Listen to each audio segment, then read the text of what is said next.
El tema de esta semana es lo que se refiere a organización del sistema nervioso y las funciones básicas de la sinapsis y los neurotransmisores.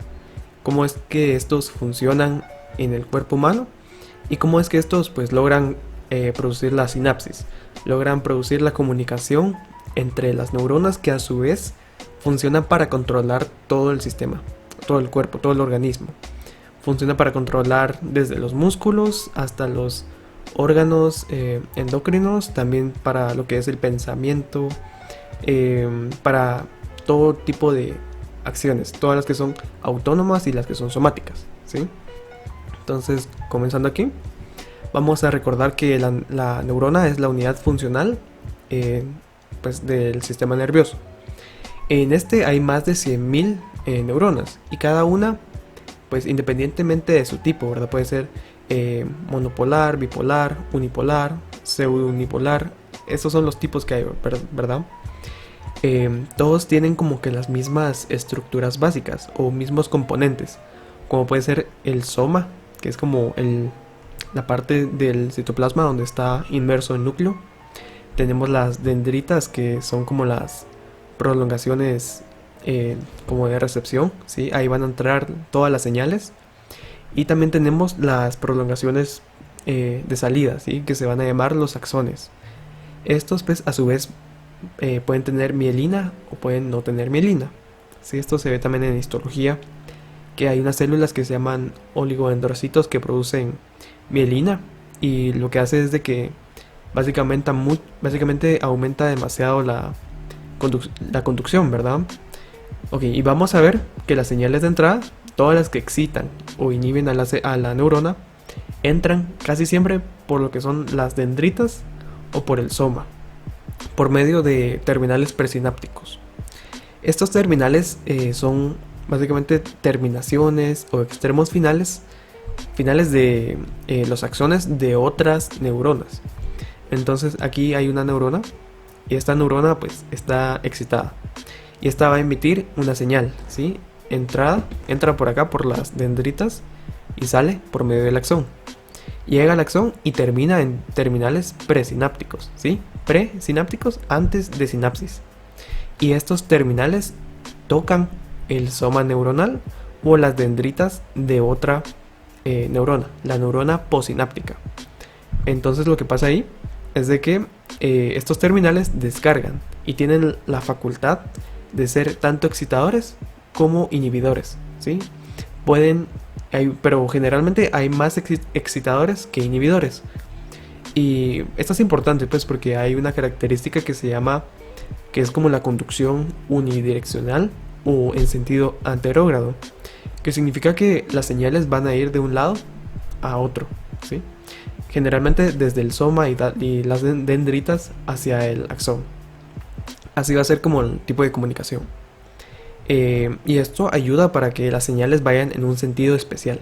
Así que no se estén como regando, que no estén así a la deriva. Eso es lo importante pues de este tipo de conducción. Ahora vamos a ver o vamos a recordar lo que es el sistema nervioso. Tenemos tres partes: la porción sensitiva, la porción integradora y la porción motora. Esta es la primera parte, la porción sensitiva. Pues aquí toda la mayoría de estas funciones se ponen en marcha cuando un estímulo excita a un receptor. Entonces pasa de que esto desencadena pues una respuesta, una señal que viaja hacia el sistema nervioso central, y estas terminan a distintos niveles, ¿sí? Puede terminar, por ejemplo, a lo que es la médula espinal, puede terminar a la formación reticular del bulbo raquídeo, que estaría más o menos por aquí, ¿sí? También la protuberancia, que es esta como bolita que tenemos aquí en el tronco del encéfalo, el mesencéfalo, que es lo más arribita, y el tálamo, sí, que es como el mero centro del cerebro, y áreas de la corteza cerebral, por ejemplo el área visual, auditiva. Tenemos el área pues sensitiva primaria, sensitiva secundaria, y esas áreas pues ya se encargan de la interpretación, pero eso ya es más de la función integradora, ¿sí? El sistema La porción sensitiva se encarga de recibir las señales y de llevarlas hacia una parte específica, ¿sí? Vamos a ver más adelante que cada una de estas porciones hace algo específico y tiene la capacidad de almacenar cierta información para poder reaccionar a los estímulos, para poder responder, para poder saber qué hacer, ¿sí? Porque no todo tenemos que pensarlo, hay muchas cosas que son puros reflejos, ¿sí? Ahora continuando aquí. Ahora pues tenemos la porción integradora, que esta es la que se encarga de tomar la información del sistema nervioso periférico, todo lo que entró desde afuera, desde el entorno hacia el cuerpo. Esta se encarga de recibirlo, ¿sí? Analiza la información y produce una respuesta motora y o mental adecuada. Por ejemplo, en este caso, aquí pasa que esta persona vio un vaso con agua, ¿sí? Entonces él tal vez tenía ganas de tomar agua y la señal sensitiva de parte de los ojos viaja hacia el cerebro, donde se integra. Entonces aquí pues se contrasta la información que él tiene, ¿va? Por ejemplo, si el agua que él está viendo es un agua limpia, cómo luce el agua limpia. Si es un agua pues que a él le gusta, por ejemplo, puede que si es una bebida que tal vez a la persona le guste más, por ejemplo una gaseosa, la persona pues tal vez es estimulada de una forma distinta y pues tiene tiene un deseo mayor de tomar. Entonces desencadena ya la respuesta motora, que en este caso sería pues por ejemplo activar los músculos necesarios para poder tomar el vaso con la mano, levantarlo y beber. Esa es como la función, ¿sí? También es importante recordar que el 99% de toda la información que ingresa al sistema sensitivo, cuando llega a la parte que es integradora, esta se desecha, ¿sí? Porque carece de importancia. No es información importante que de verdad provoque una respuesta como tal, sino que a veces son cosas muy sencillas que el cuerpo dice, esto no le voy a prestar atención porque no vale la pena. Por ejemplo, todo el tiempo uno no está pensando si está sentado, ¿sí? Una persona que esté sentada no está pensando realmente, yo estoy sentado, estoy sintiéndolo, o sea, tienen la sensación de que están sentados, pero por ejemplo no pueden detectar o no están conscientes al 100%, por ejemplo, de cuántas arrugas hay en la camisa que tienen, o por ejemplo no están conscientes de todo lo que ven. A veces vemos con los ojos, obviamente, y no sé, podemos ver un parque, sí, pero tal vez estamos enfocados mucho en una cosa, algo que llama la atención.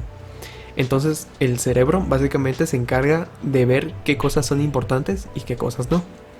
No sé si alguna vez han visto esos cosas de juegos mentales, donde sale por ejemplo una imagen o un circulito rojo y en la periferia, o sea, afuera del círculo, hay un montón de puntitos negros.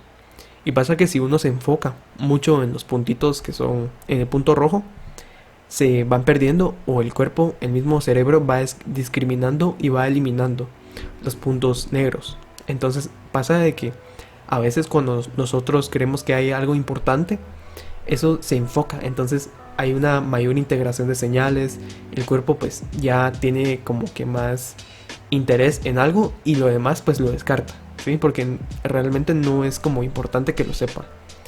También puede ser, por ejemplo, que estuviéramos en un lugar peligroso. Entonces el cerebro siempre está buscando lo que es relevante, ¿sí? Lo que, por ejemplo, vamos caminando y vemos un agujero en el asfalto, entonces, no, aquí no paso porque me puedo caer.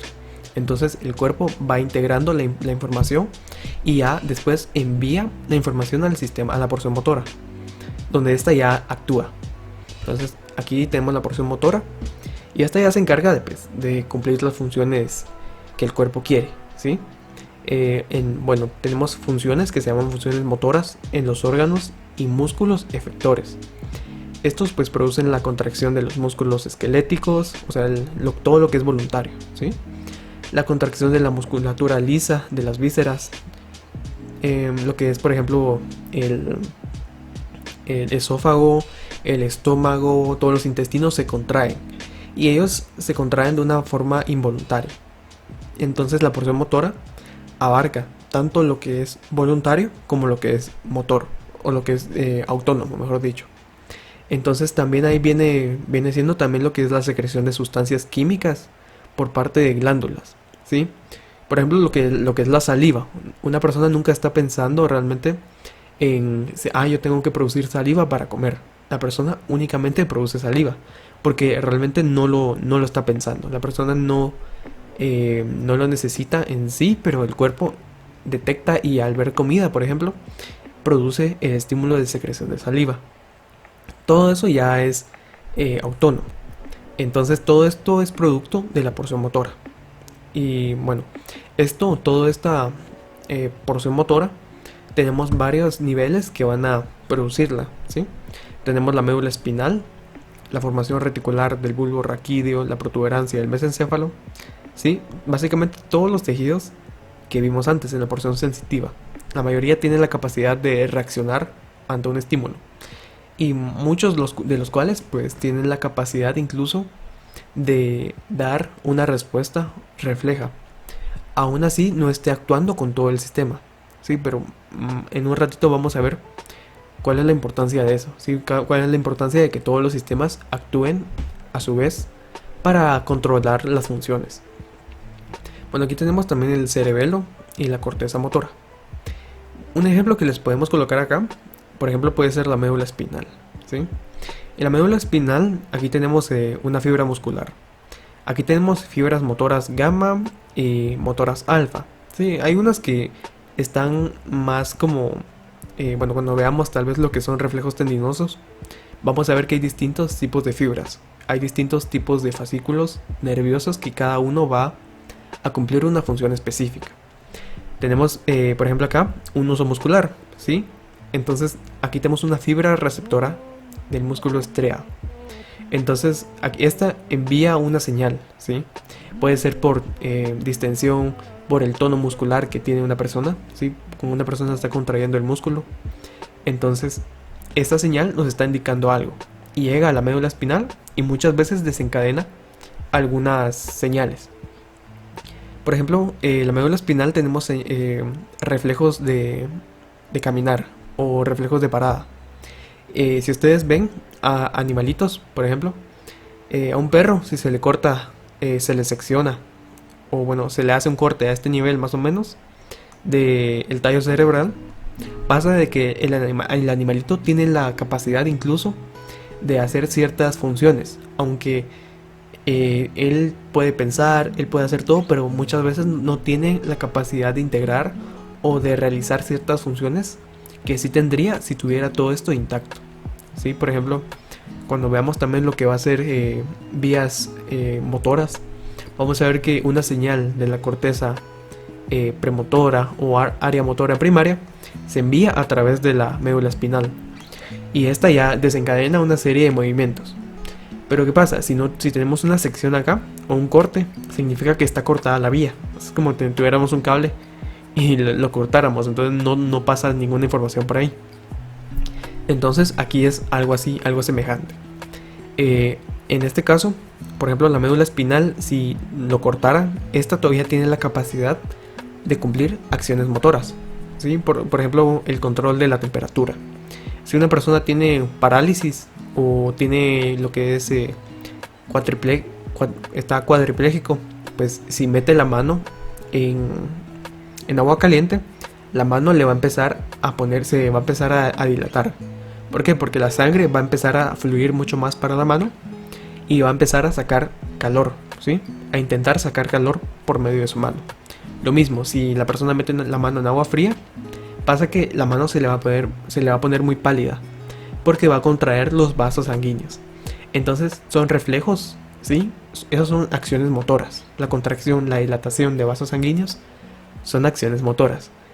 Y esas ya están actuando a nivel de la médula espinal. Entonces por eso se dice que cada uno de estas porciones tiene una función específica en sí misma. Bueno, continuando. Como yo les digo, ¿verdad? Cada una de ellas tiene una función específica. Sin embargo, el tipo de respuesta y el grado de complejidad que una persona pues haga varía mucho si está actuando con una zona que es más inferior, por ejemplo la médula espinal o lo que es el bulbo raquídeo. Sí que estas son para respuestas mucho más rápidas o instantáneas, como puede ser un reflejo. ¿No han visto en las películas o en caricaturas cuando llega un doctor y le pega en el tendón del músculo recto, aquí en la rodilla, a la persona, y la persona levanta la rodilla? Pues eso la persona no lo pensó, ¿sí? Cuando uno le pega así con un martillo en el tendón rotuliano, pasa de que la persona mueve o levanta la pierna, ¿sí? Pero eso no lo está pensando la persona, eso lo hace inconscientemente por un reflejo, y ese pues es un grado de respuesta. En este caso nos indica que todo lo que es así, respuestas muy básicas, respuestas que son sencillas, veloces, se hacen con las partes más inferiores, ¿sí? Médula espinal, tronco del encéfalo. Si es algo que requiere de una mayor complejidad, una complejidad pues mayor, por ejemplo puede ser escribir en la compu, por ejemplo bicicletear, guardar el equilibrio, hacer algún tipo de movimientos especiales con la mano, construir pues tal vez una casita de Legos, armar un rompecabezas, todo eso requiere una función cortical mucho mayor, porque ahí se integran muchas más cosas. Se integra la vista, se integra lo que yo quiero hacer, si lo estoy haciendo bien. Entonces ahí varía mucho el grado de complejidad. Y por eso es de que casi todas las áreas o porciones del sistema nervioso actúan en conjunto para hacer una función específica, ¿sí? Para mantener incluso la homeostasis, que es lo que siempre busca la fisiología.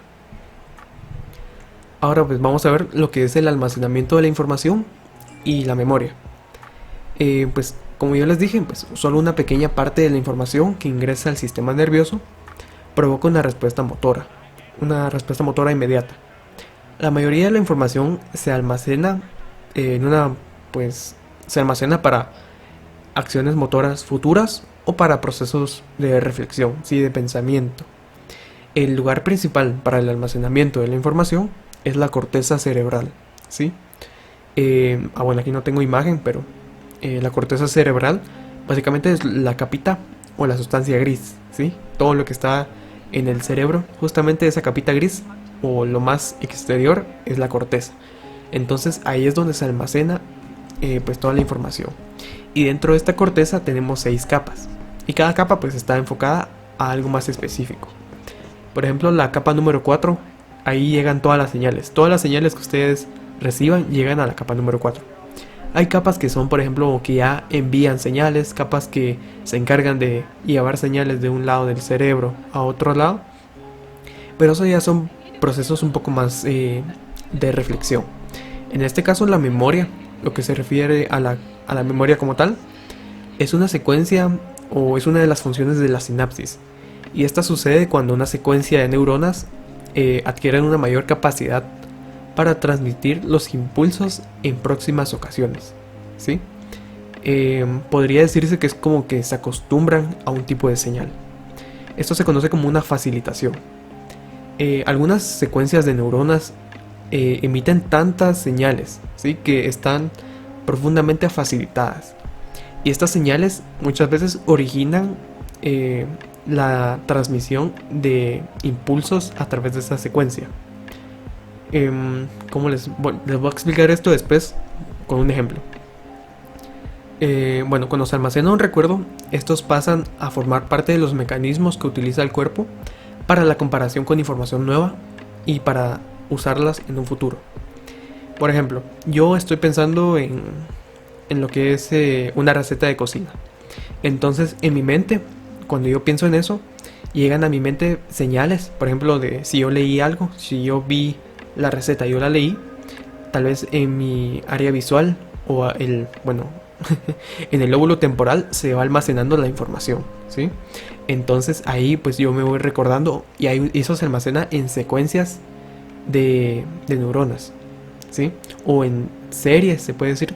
Y siempre que se active esa serie específica de neuronas, significa que ese es un recuerdo. En el cerebro tenemos millones de neuronas. Entonces, imagínense cuántas combinaciones posibles hay para recuerdos. Entonces, una secuencia específica, ¿sí?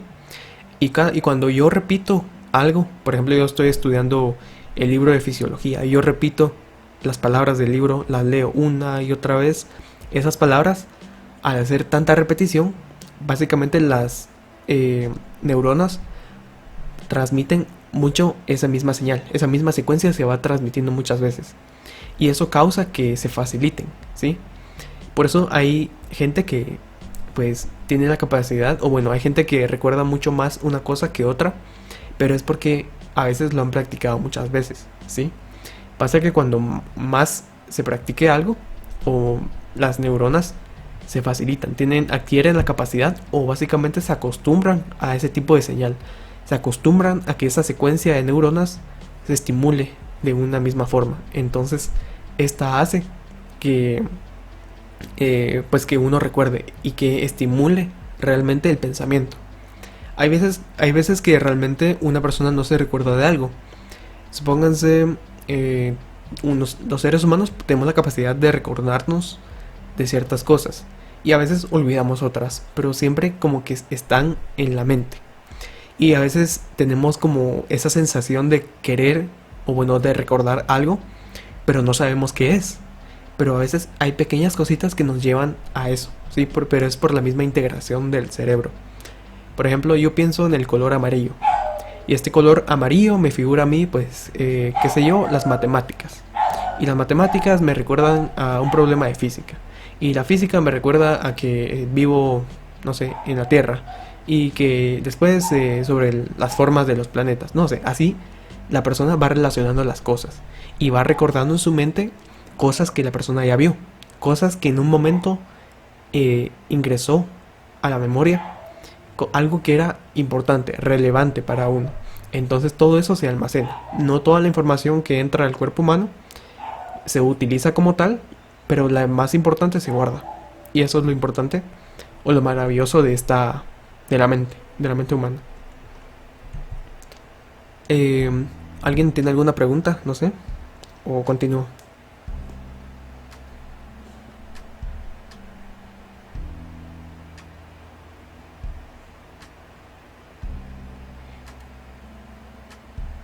Ok. Igual se está grabando. Em, Ahora, principales niveles de función del sistema nervioso. Tenemos el nivel medular, que como ya les dije, a veces se considera que solamente es como un conducto para las señales. Pues se piensa que pues el cerebro es lo que hace todo y el cerebro únicamente envía las señales y estas señales pues ya llegan acá y estimulan todos los músculos, eh, glándulas y todo lo del cuerpo.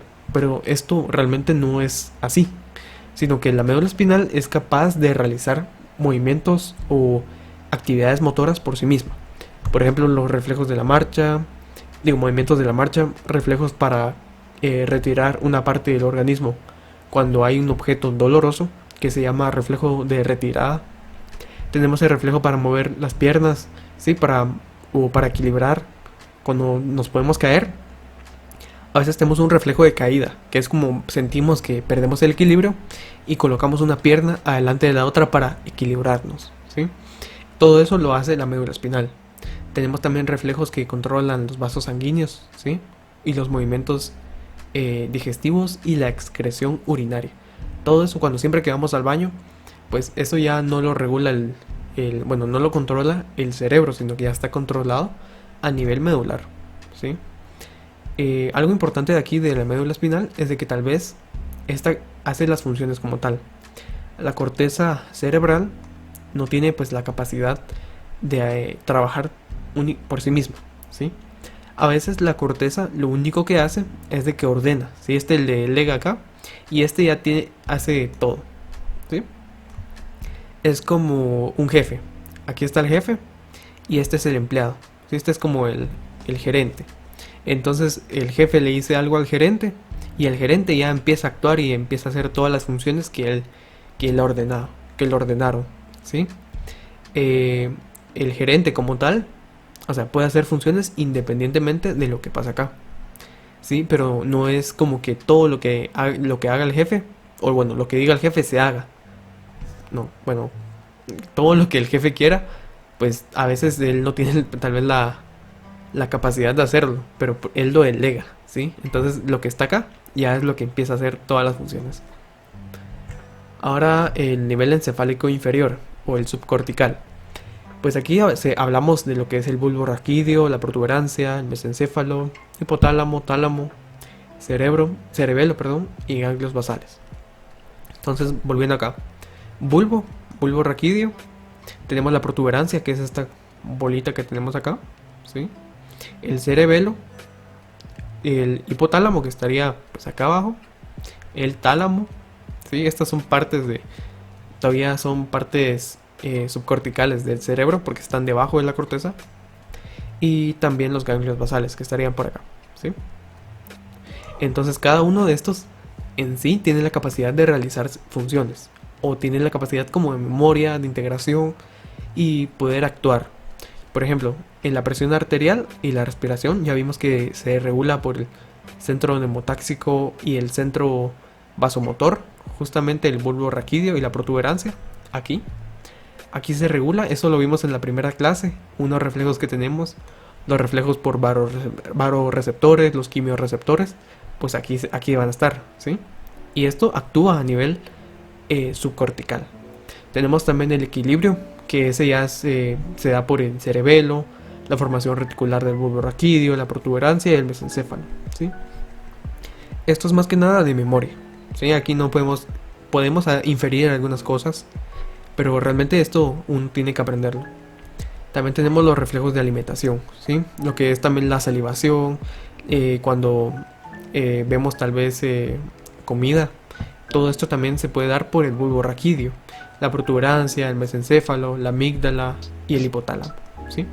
Todo esto es lo que a veces regula el comportamiento del cuerpo humano. Por ejemplo, lo que es la amígdala es muy importante, ¿sí? Si a una persona le quitan la amígdala, cambia totalmente su comportamiento. Entonces cada una de estas se regula a sí misma.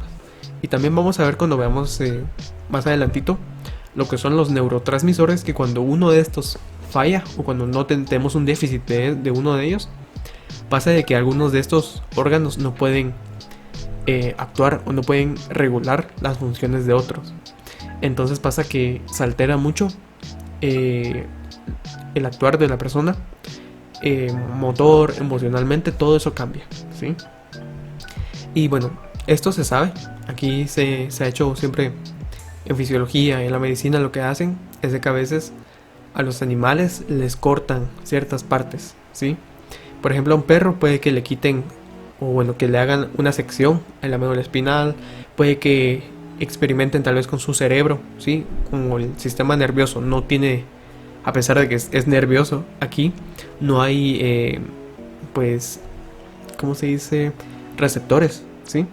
Entonces, una persona puede estar en una operación sin, por así decirlo, con un gran hoyo en la cabeza, y le pueden estar haciendo o estimulando eléctricamente, y así es como han descubierto muchas cosas, ¿sí? Con estimulación eléctrica, ¿sí? Principalmente hace ya muchos años, antes en la Segunda Guerra Mundial, pues se dio mucho de esto que experimentaron con las personas, y pues empezaron a ver como todo esto, ¿verdad? A abrir el mundo, y lo hacían de una forma ilegal. Sin embargo, todo esto pues al final dio muchos avances a la medicina, y por eso es de que muchas de estas cosas se aprendieron o se saben, ¿verdad? Entonces pues en el caso de que se destruya la corteza cerebral, ¿sí? Toda la corteza, todo lo que está, los pensamientos, todo lo que es la integración de las señales, pues aún la persona tiene la capacidad de sentir patrones emocionales, ¿sí?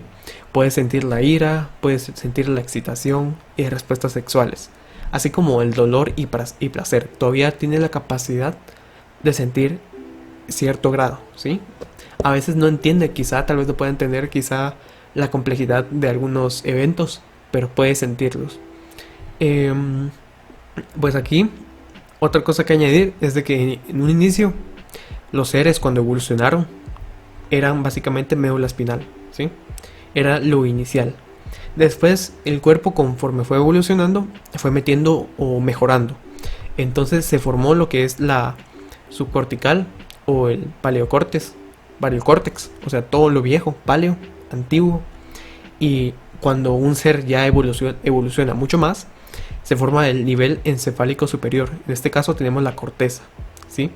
Y supuestamente esto refleja la cantidad o el nivel evolutivo de un ser, ¿sí? Y esto es, básicamente. Y ahora vamos a ver lo que es el nivel encefálico superior, ¿sí? Lo más nuevo, lo más, quizá, no tal vez, no lo más importante, ¿sí? Pero es tal vez lo que nos hace humanos, ¿sí? ¿Podemos vivir sin esto? Claro que sí. Sin embargo, quedaríamos muy limitados. Entonces vamos a ver. Y básicamente este es un almacén, un gran almacén de recuerdos, ¿sí? En esta corteza donde se va a almacenar todo lo que es un humano, ¿sí? Por ejemplo, yo me golpeé de pequeño y yo lo recuerdo, entonces eso se almacena aquí. Yo aprendí biología, yo aprendí fisiología, todo eso se almacena aquí, ¿sí?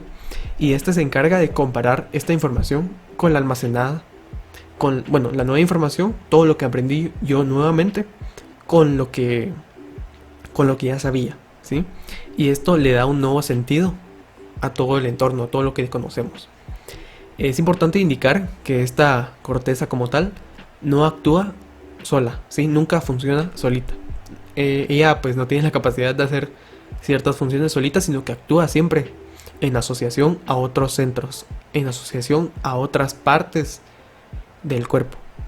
A ver, bueno, y si no estuviera esta cosa, ¿sí? En la corteza, no tendríamos las regiones inferiores, todo lo que es el bulbo raquídeo, protuberancia, mesencéfalo, tálamo, pues sería muchas veces impreciso, ¿sí? Porque aquí es donde se integran las señales. Sinapsis del sistema nervioso central. Pues todas las señales que tenemos... Uy, alguien quiere ingresar.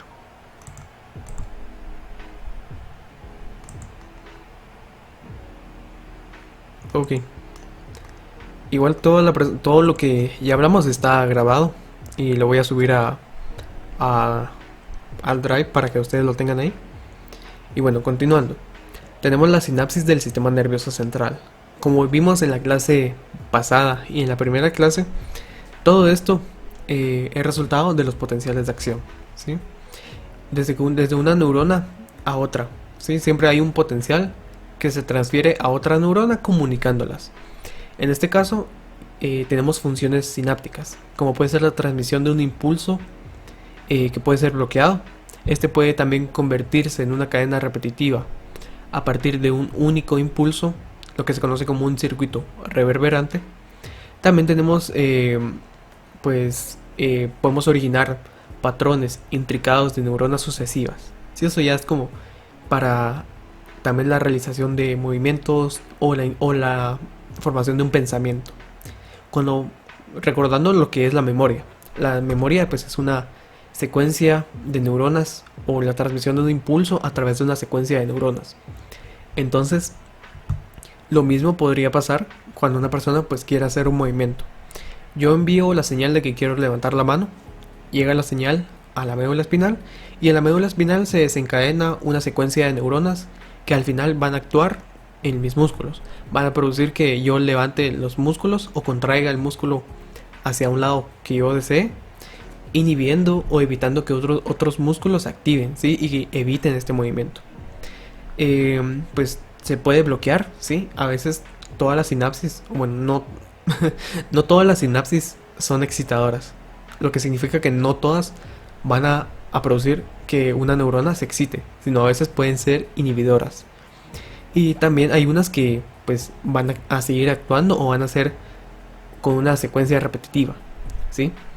Como puede ser pues la respiración, ¿sí? Siempre que yo respiro, exhalo, inhalo y exhalo, inhalo y exhalo. Es algo repetitivo, ¿sí? Es algo que no se cansa. Es una secuencia de neuronas que sigue haciendo eso casi de por vida. Ahora pues, vamos a ver que tenemos dos tipos de sinapsis. Tenemos la sinapsis química y la eléctrica. Vamos a ver ahorita cada una. Primero, la sinapsis química. Esta es la más utilizada por el sistema nervioso central. En esta lo que pasa es de que una neurona presináptica, ¿sí? Una que no ha hecho sinapsis, una que tiene la señal excitadora, forma un neurotransmisor, ¿sí? o un transmisor. En una terminación nerviosa. Y esta actúa sobre proteínas receptoras en la membrana de la neurona siguiente, o una neurona postsináptica. Esto produce una modificación en la permeabilidad de un ion específico. Y esto produce una inhibición o una excitación, dependiendo de qué ion ingrese, ¿sí? Por ejemplo, si ingresa un ion cloro, lo que va a pasar es de que se inhibe, ¿sí? Porque va a ser más negativo la parte de adentro. Por ejemplo, si ingresa un ion sodio, pasa que va a volver menos negativo adentro. Entonces va a acercarse un poco más al potencial de acción y va a producir pues una descarga, ¿sí? Puede ser excitadora o inhibidora. Y bueno, la sinapsis química tiene la curiosidad de que presenta un mecanismo de transmisión unidireccional. Todo esto que estoy diciendo es pregunta de examen, ¿sí?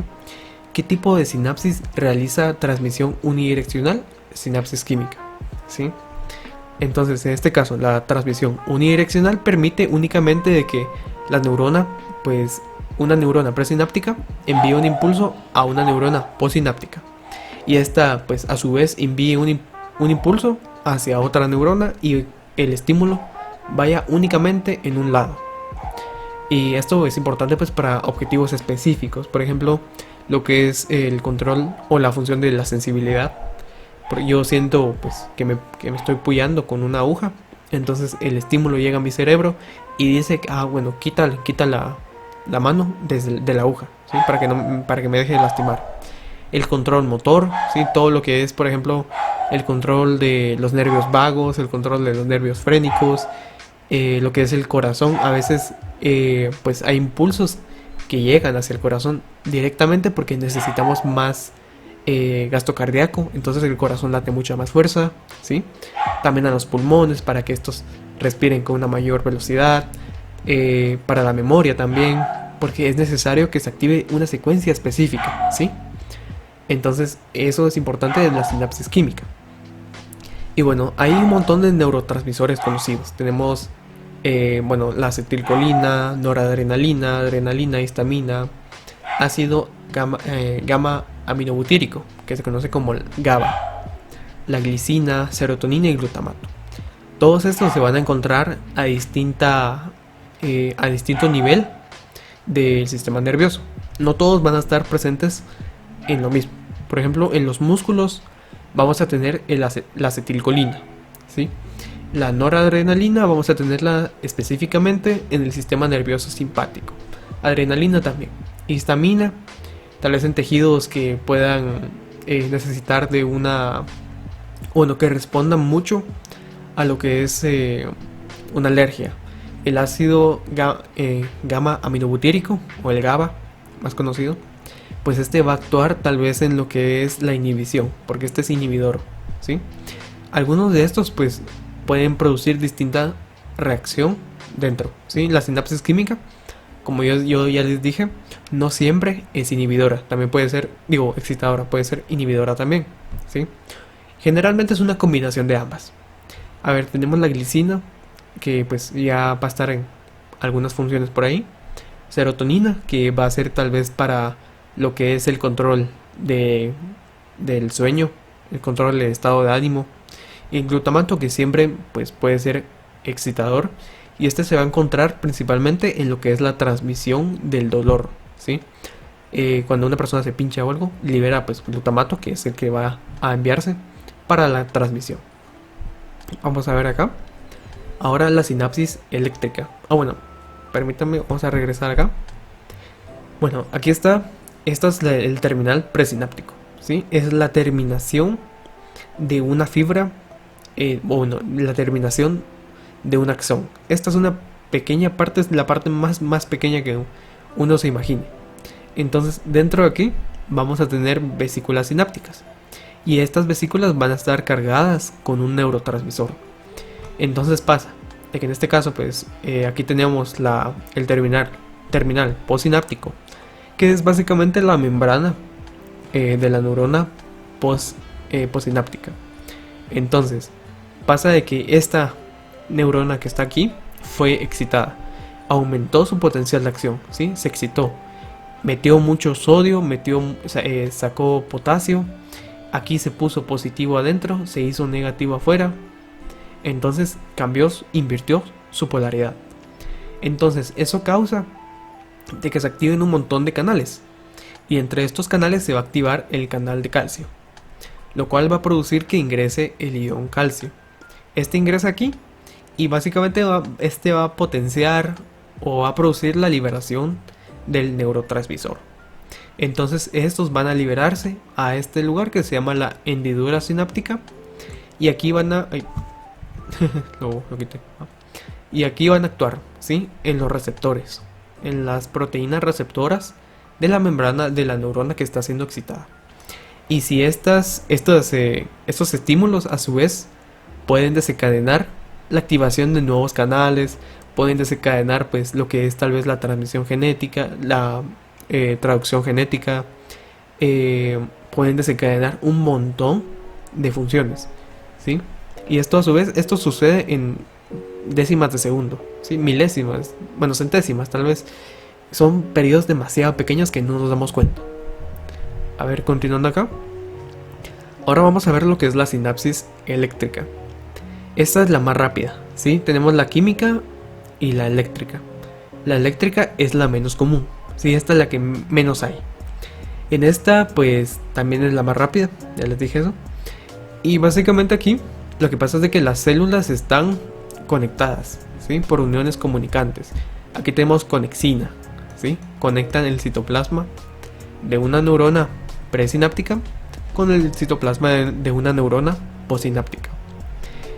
Bueno, y lo que pasa aquí es de que este permite que los iones difundan desde una neurona a la otra, cambiando la polaridad aquí y formando un potencial de acción.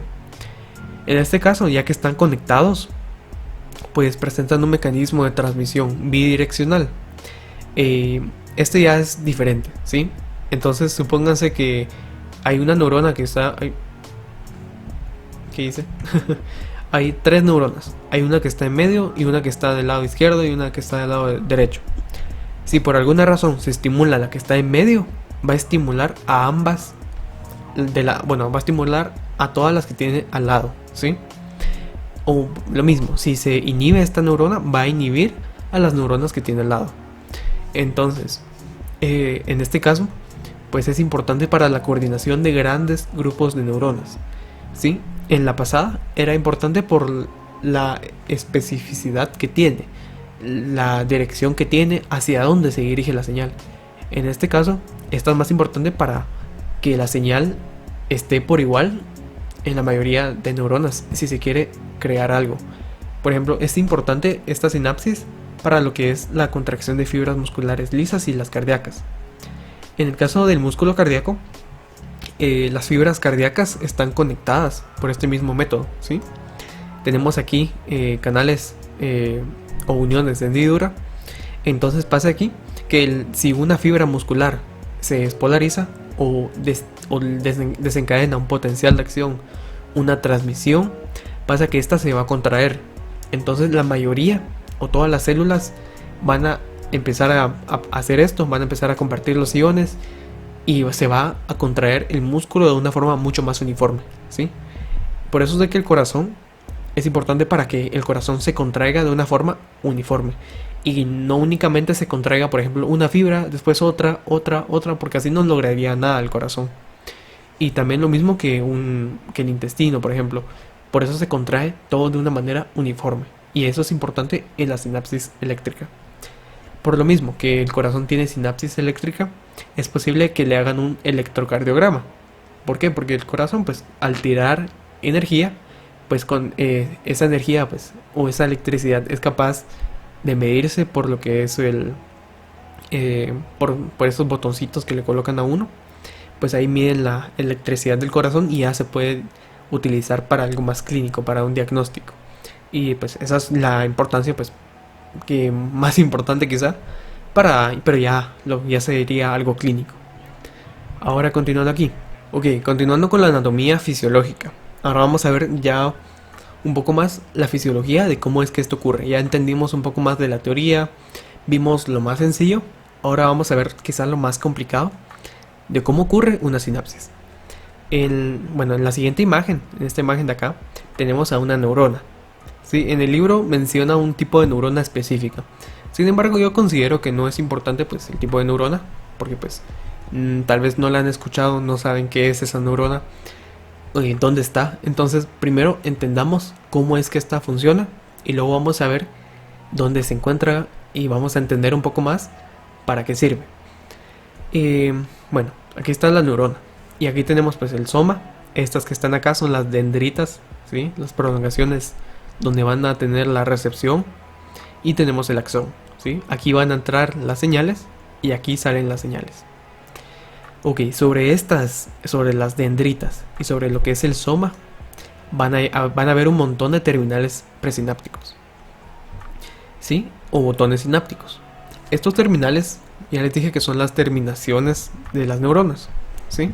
Neuronas presinápticas. Son terminales del axón. Y tenemos de que pueden haber de 10.000 a 200.000 botones sinápticos. Generalmente vamos a tener un 5 a un 20% en el soma, ¿sí? En la parte central. Y la mayor parte de estos terminales van a estar en las dendritas, ¿sí? Todas esas prolongaciones que tenemos acá.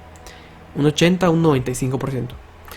Eso también podrían preguntarlo en un examen. Entonces, en fisiología sí tienen tienen que estudiar todo. A ver, bueno, la mayoría de estos son de carácter excitador, ¿sí? Pero hay muchos que también son inhibidores. Ahora bien, ya vieron todos estos botoncitos que tenemos acá, ¿sí? Todos estos están actuando sobre una parte de la membrana de esta neurona. Ahora volvamos aquí a esta imagen, ¿sí? A esta de acá. Esto es lo mismo que tenemos acá, ¿sí? Solo que esto aquí es en chiquito y aquí lo tenemos en grande, ¿sí? Como aumentado. Pero esto es básicamente. A ver acá, bueno, en esta imagen pues ya aquí tenemos un terminal presináptico actuando sobre la membrana de una neurona postsináptica. Estas estructuras se encuentran separadas por una pequeña cantidad, bueno, longitud que se mide en Angstroms. Muy pequeño, realmente se tendría que utilizar el microscopio eléctrico aquel para comparar, ¿va? Y para entender qué es lo que está pasando acá. Pues en este caso, para este tipo de transmisión necesitamos vesículas transmisoras y mitocondrias. Ok, en este caso las mitocondrias son necesarias porque estas producen el ATP y el ATP es necesario para la formación de neurotransmisores, ¿sí? Sustancias que van a excitar o inhibir la neurona, ¿sí? La siguiente neurona. A ver, también tenemos las vesículas que son necesarias para la propagación de un potencial de acción, ¿sí? Estas son las que van a sacar básicamente el neurotransmisor y lo van a transportar desde dentro hacia afuera. Algo que les voy a adelantar de esto es de que hay terminales que van a ser excitadores y otros inhibidores. Sin embargo, ¿qué va a ser la neurona postsináptica? Está muy ese resultado, mejor dicho, de la sumación de todas estas cosas, ¿sí? Supóngase tengo 100 de estos que van a excitar la neurona y tengo solamente 20 que van a inhibir la neurona. Entonces, ¿qué es más fuerte? ¿La excitación o la inhibición? En este caso, la excitación. Entonces provocaría que esta desencadenara un potencial de acción y llevara o condujera la señal, ¿sí? A ver, aquí es importante la importancia del calcio. El calcio, pues ya les dije que es importante para que se libere el neurotransmisor y vamos a ver por qué.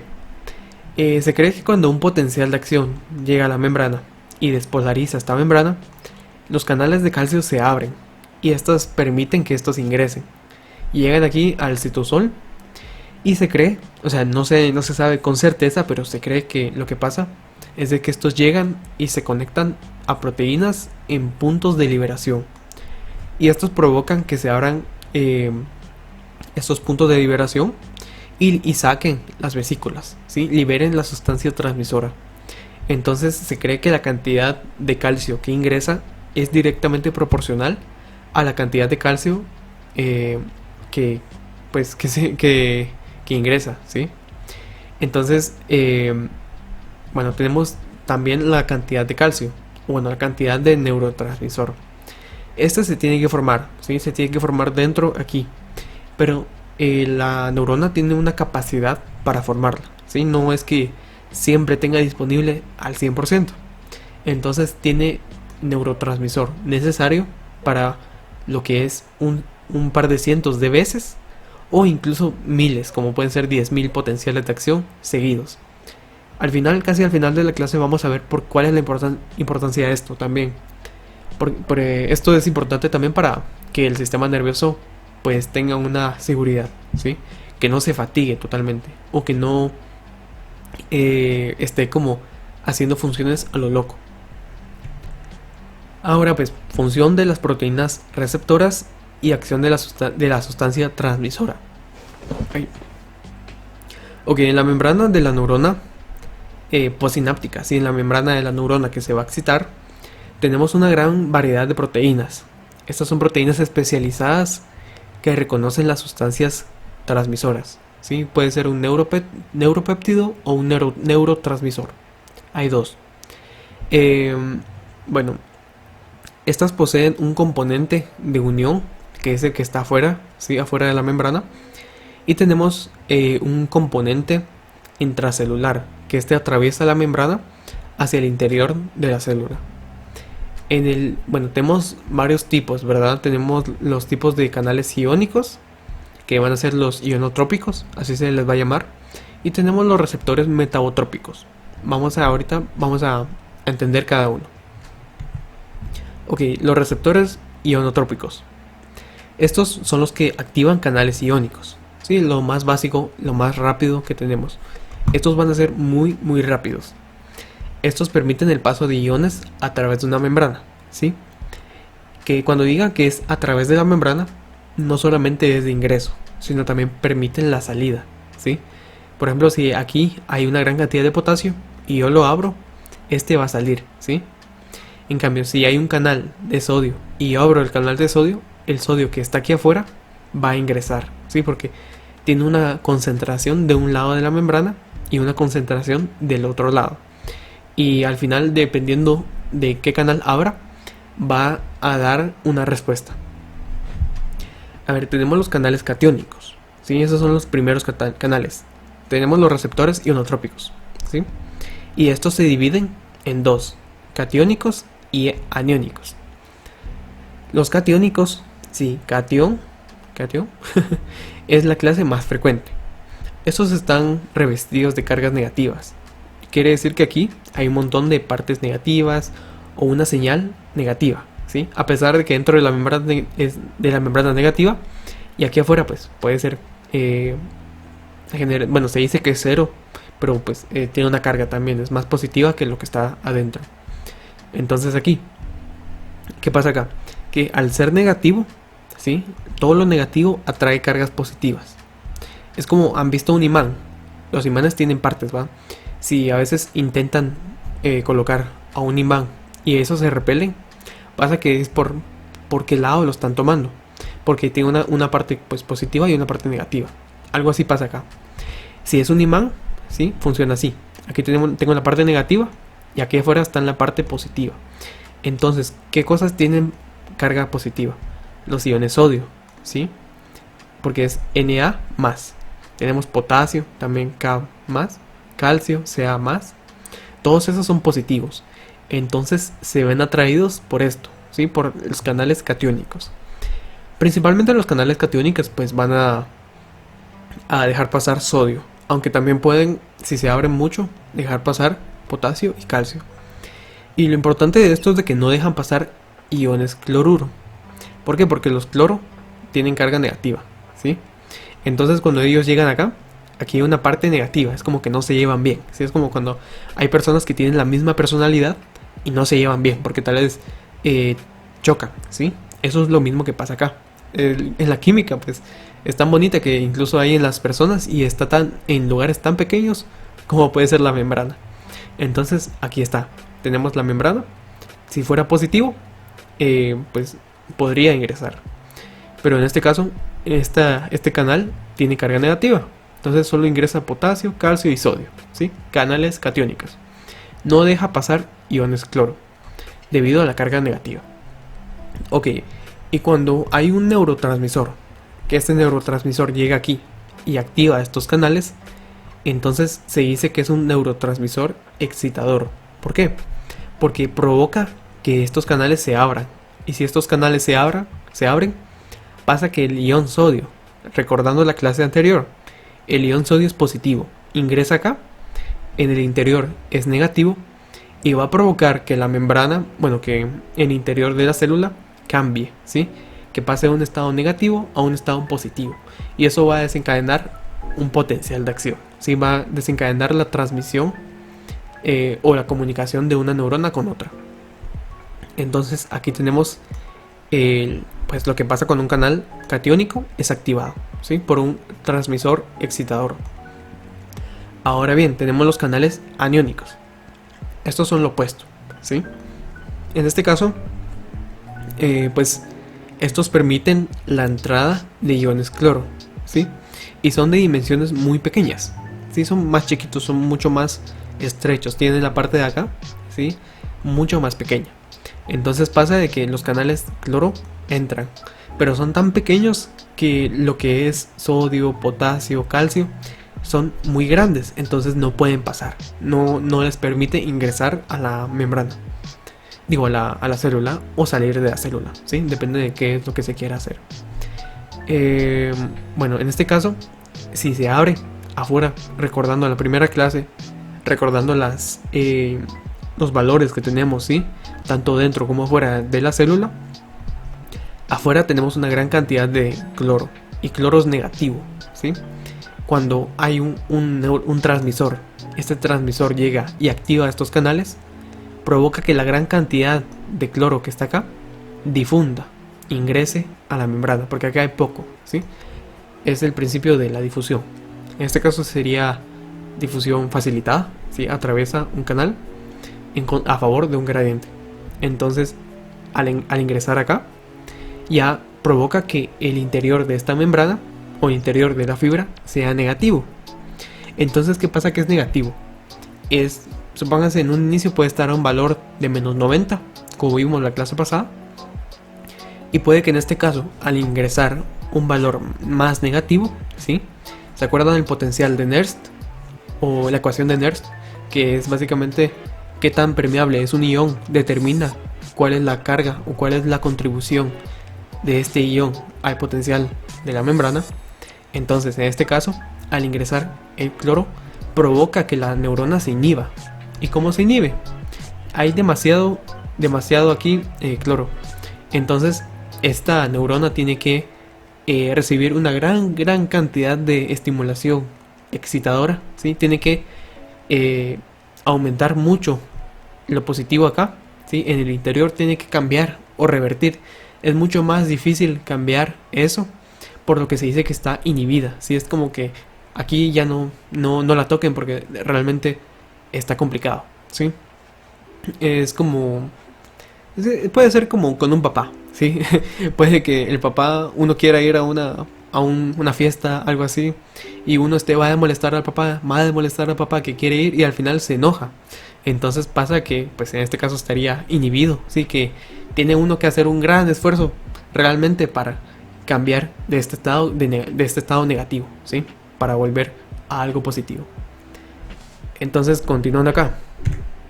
Ahora tenemos, bueno, ya vimos los receptores ionotrópicos, los que dependen de un canal iónico. Y en este caso vamos a ver los receptores metabotrópicos. Esto también lo van a ver en bioquímica, posiblemente. Entonces es importante que lo recuerden. En este caso tenemos los receptores ligados a proteína G. Estos producen segundos mensajeros que activan funciones específicas en la célula, logrando cambios prolongados, a diferencia de la poca duración de los canales iónicos. Los canales iónicos se abren durante momentos muy breves. Son pequeños instantes donde estos descargan, estos se abren, se cierran, porque realmente si lo vemos en una línea del tiempo pasa demasiado rápido. En cambio, los receptores de proteína G, estos tienen la capacidad de hacer funciones a largo plazo, todo lo que es segundos mensajeros. Estos pues pueden activar algunas funciones como es la apertura de canales iónicos, activación de AMP cíclico, que al final estimula o provoca que la neurona esté muy excitada o muy inhibida a largo plazo, por ejemplo. También puede activar enzimas que a su vez produzcan mucha más cantidad de proteínas. Pueden activar pues no sé, funciones muy específicas realmente y muy a largo plazo. Eso es lo importante. Ok, vamos a hablar de la proteína G. Esta es una, bueno, se encuentra al inicio, se encuentra inactiva. Está libre en el citosol. Está libre en la sustancia acuosa, ¿sí? Y este consta de difosfato de guanosina, de GDP, más 3 elementos. Un componente alfa, que es la porción activadora. Tenemos un componente beta y uno gamma. Y estos están pegados al componente alfa. Mientras este componente alfa permanezca unido al GDP, este se va a encontrar inactivo.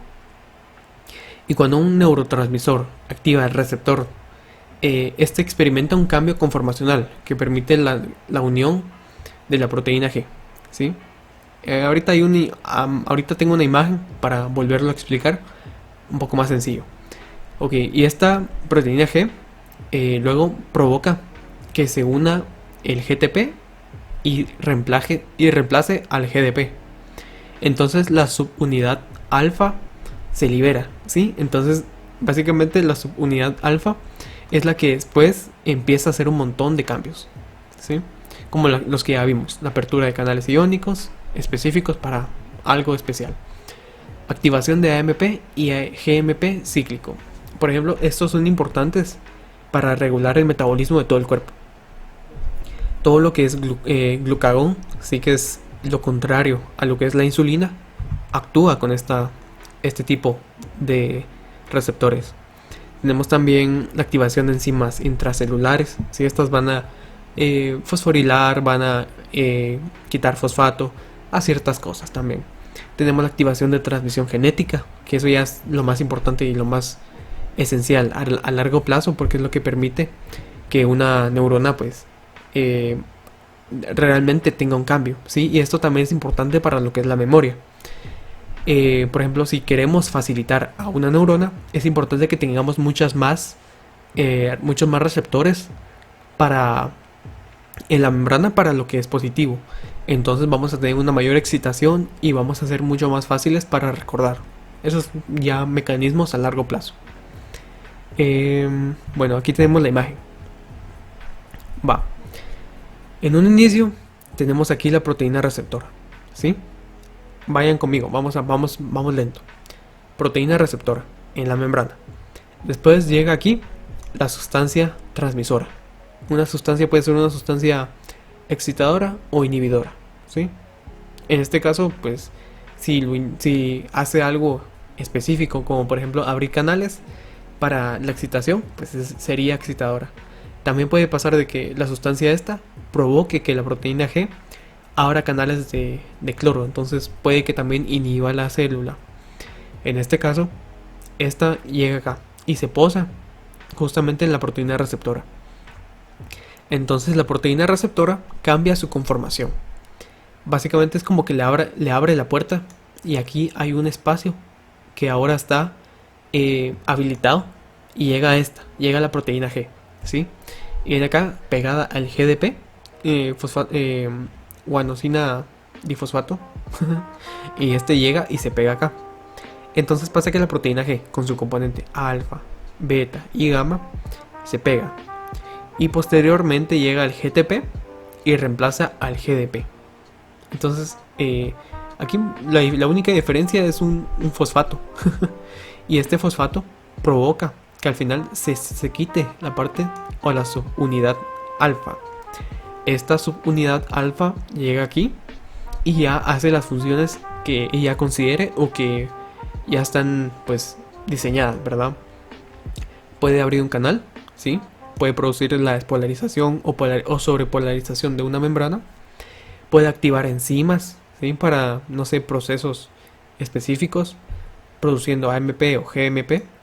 Puede activar pues enzimas intracelulares para procesos bioquímicos, lo que puede ser, por ejemplo, síntesis de lípidos, degradación de lípidos, formación de más proteínas y así.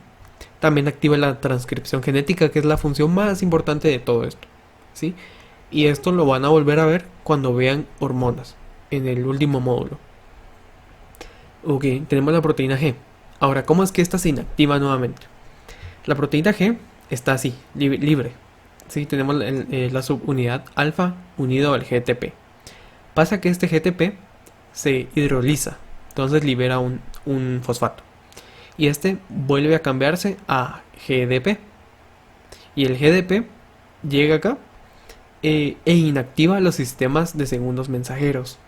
Entonces termina uniéndose nuevamente a subunidad. Entonces se forma acá.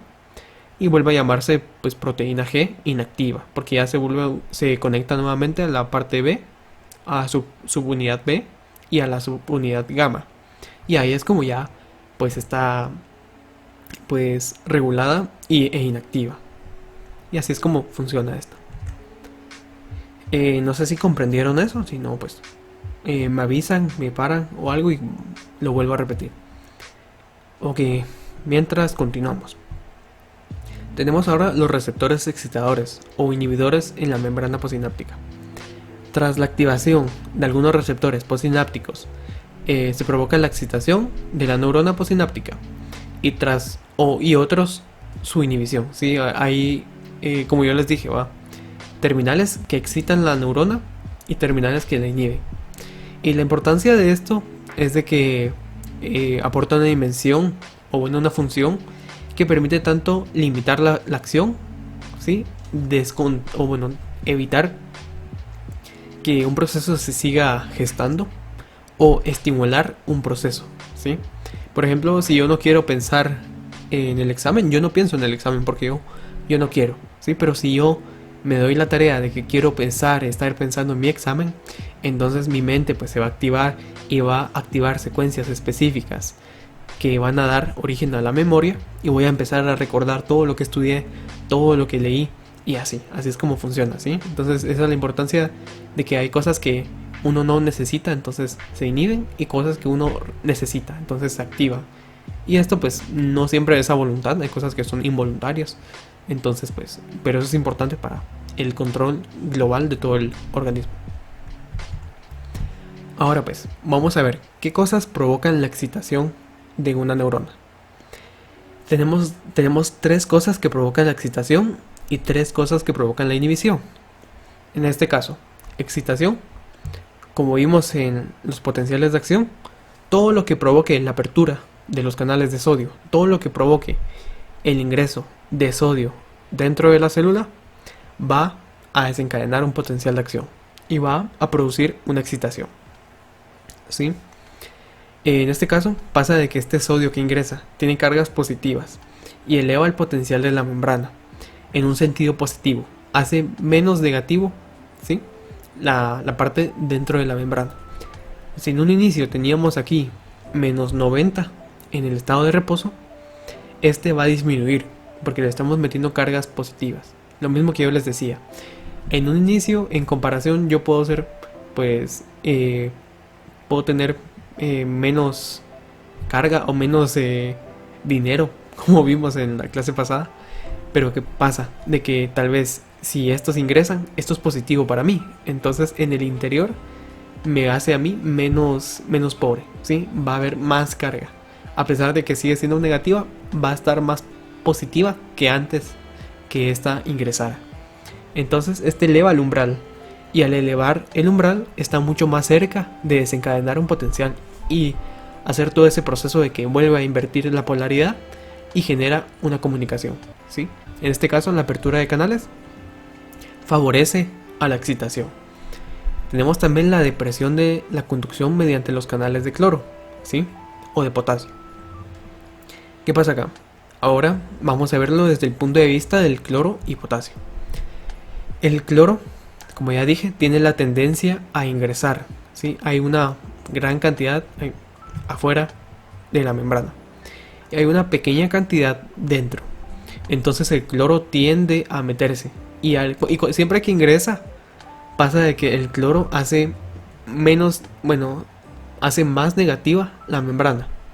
Más negativa, o sea, hace que si en un inicio aquí estaba a menos 90, ahora esté a menos 100. Entonces eso no es importante, no queremos que pase eso. Entonces, ¿qué hacemos? Cerramos los canales de cloro, ¿sí? Al cerrarlos evitamos que más partes negativas estén entrando. Es como que algo nos está haciendo daño, evitamos eso. Entonces en este caso cerramos los canales y evitamos de que ingrese más cloro que esté haciendo más negativo, ¿sí? Tal vez no, esto como tal no la excite, pero sí ayuda pues para que otros mecanismos terminen excitando a la célula. Ok, también el potasio, ¿sí? Cuando se cierran los canales de potasio, los canales de fuga especialmente, pues esto evita de que el potasio salga, ¿sí? Que lleve cargas positivas de aquí adentro hacia afuera. Y si es lo mismo, o sea, si metemos cosas negativas, va a ser negativo y no queremos eso. Si sacamos cosas positivas, también, o sea, eso no queremos, queremos que haya algo positivo aquí dentro. Entonces, si evitamos de que salga lo positivo, estamos ayudando para la excitación. Porque en ese caso solo tenemos que meter cosas positivas para producir un potencial. Y ahora pues, finalmente tenemos los cambios en el metabolismo de la neurona. En este caso puede ser, por ejemplo, incrementar el número de receptores excitadores. Y esto ya es más a largo plazo. Si tenemos receptores excitadores en la membrana, pasa de que estos receptores van a estar, así como las enzimas van a haber más, entonces va a haber una mayor capacidad de captar pues estímulos positivos. Sí, es como que, como les digo yo, como si estuviéramos pescando, ¿sí? No es lo mismo pescar con una red, ¿sí? Que podemos agarrar 2-3 pescaditos, que 20 personas estén pescando con una red, ¿sí? Al mismo tiempo, porque tenemos más posibilidad de excitar, más posibilidad de éxito. Lo mismo es acá, ¿sí? En este caso, al tener mayor cantidad de receptores, es más posible que la membrana se excite, ¿sí? Que ingrese más sodios y a la vez desencadene un potencial de acción. Ahora pues acá tenemos lo que es la inhibición. En este caso la inhibición, pues tenemos lo que es la apertura de los canales de ion cloro, ¿sí? Lo que queríamos evitar anteriormente. En este caso, si queremos inhibir la célula, lo que vamos a hacer es abrir canales de cloro, ¿sí? Permitiendo que el cloro ingrese a la membrana, y ya que este es negativo, va a ser más negativo el interior y va a evitar que la neurona se descargue, ¿sí? Va a evitar que esta neurona produzca un potencial de acción, porque va a estar muy negativa, y para que esta neurona se excite vamos a necesitar una gran cantidad de energía para, pues, o bueno, de positividad para invertir esta polaridad. Ahora pues, el aumento de la conductancia para los iones potasio fuera de la neurona. Lo mismo, también, si dejamos salir potasio, estamos llevando positivo hacia afuera, pero estamos haciendo más negativo el interior, y eso no es bueno, ¿sí? Si no entienden esto o algo, me dicen, voy a tal vez hacer un dibujito, un esquema, y vamos a estar haciendo esto lento, de modo que sí se entienda, porque así tal vez si es su primera vez leyendo esto, es muy complicado que lo agarren a la primera. Tenemos que saber y reconocer todo lo que vimos antes para entender esto, ¿sí? Por eso es importante. Ahora bien, tenemos la activación de enzimas receptoras que inhiben las funciones metabólicas. En este caso es lo mismo, únicamente de que estamos evitando que tengamos receptores positivos, ¿sí? Al disminuir la cantidad de receptores positivos, hay una probabilidad menor de que la célula se excite, y al mismo tiempo aumentamos la cantidad de receptores inhibidores. Entonces estamos más abiertos a tener receptores negativos que positivos, y por lo tanto tenemos una mayor tendencia a que ingrese cloro o salga potasio a la que ingrese sodio, ¿sí? Tenemos una mayor tendencia a activar canales, ¿cómo se dice? Sí, receptores aniónicos. Ahí estamos. Ahora acá, sustancias químicas que actúan como transmisores sinápticos. Tenemos los neurotransmisores y los neuropéptidos. Pues estos tal vez los hubiéramos mencionado un poco antes, pero no sé por qué no se me ocurrió. Y en este caso, los neurotransmisores son los más pequeños, ¿sí? Estos tienen una característica que son solubles. Tienen solubles en agua. Tienen también la característica que son moléculas pequeñas y de acción mucho más rápida. De acciones rápidas, inmediatas. Por ejemplo, lo que es la contracción muscular utiliza el neurotransmisor acetilcolina. Es el neurotransmisor uno de los más sencillos que hay, ¿sí? Ahora pues, estos se pueden reciclar, ¿sí? Eso es lo importante. De que estos, al ser tan pequeños, estos se pueden volver a reciclar y no hay mucho problema con ellos. Y ahora tenemos los neuropéptidos. Estos suelen provocar acciones mucho más prolongadas. Estos están implicados en cambios a largo plazo en el número de receptores neuronales, lo que también puede ser la apertura o el cierre de canales por mucho tiempo, ¿sí? Y a la vez esto modifica pues una gran cantidad de sinapsis debido a su tamaño, ¿sí? Al ser tan grandes, pues no son necesarios tantos de ellos para poder producir un efecto muy fuerte. A ver, aquí tenemos un ejemplo.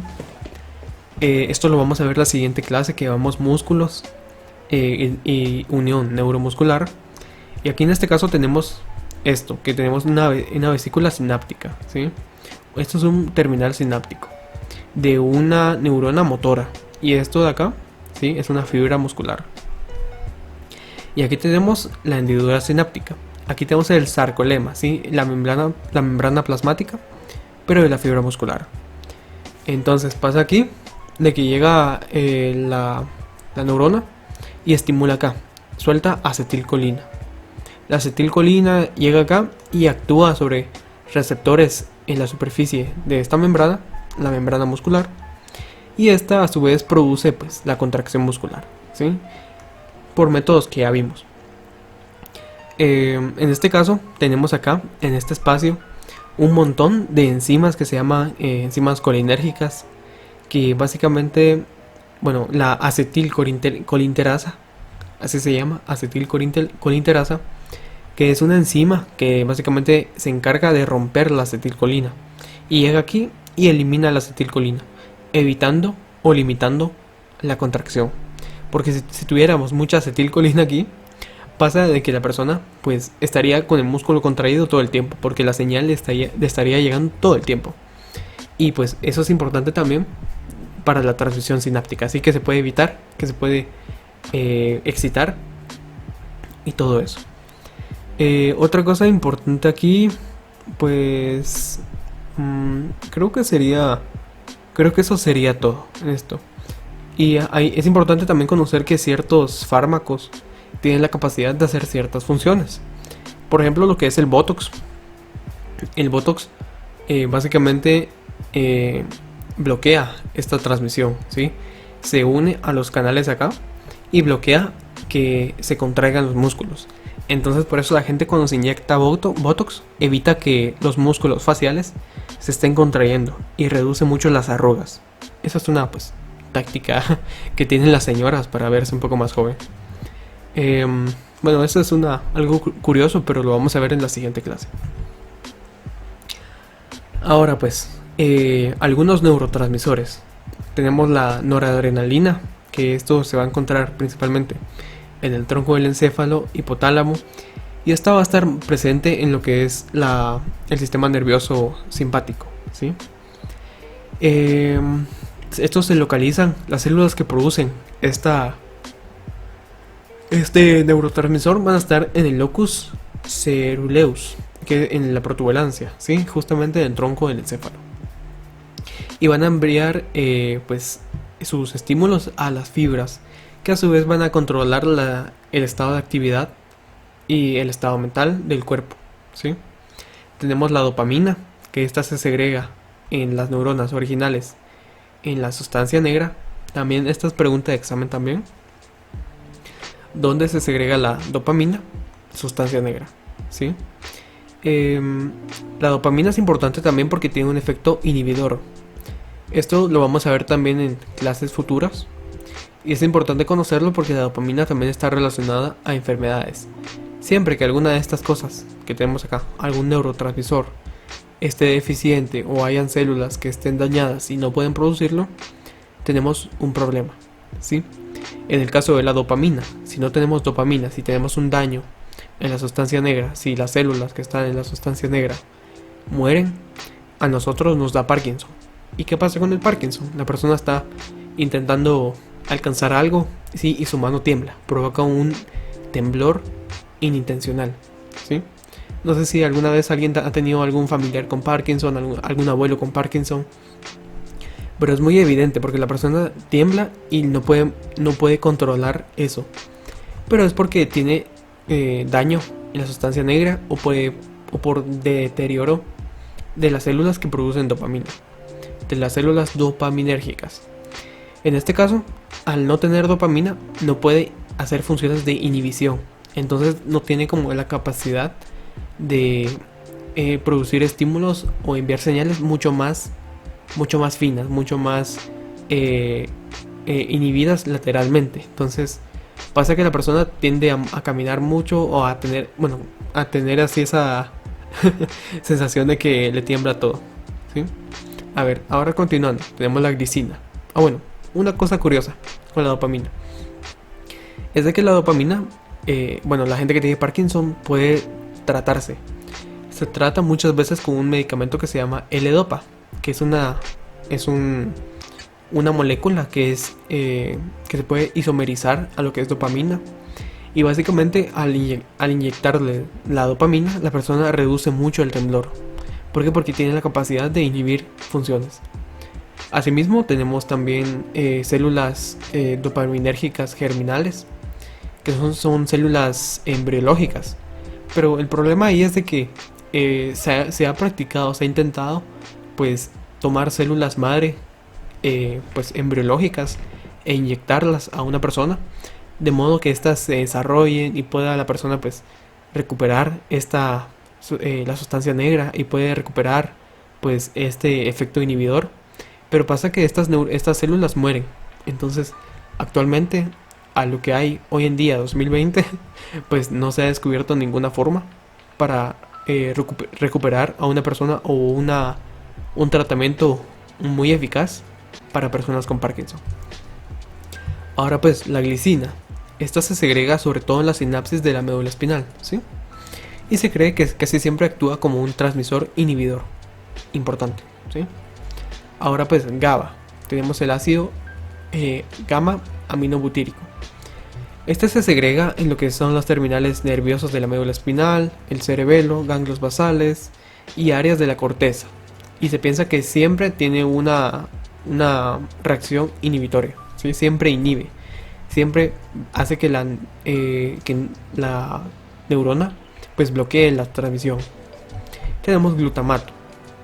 Este se segrega en los terminales presinápticos de muchas vías.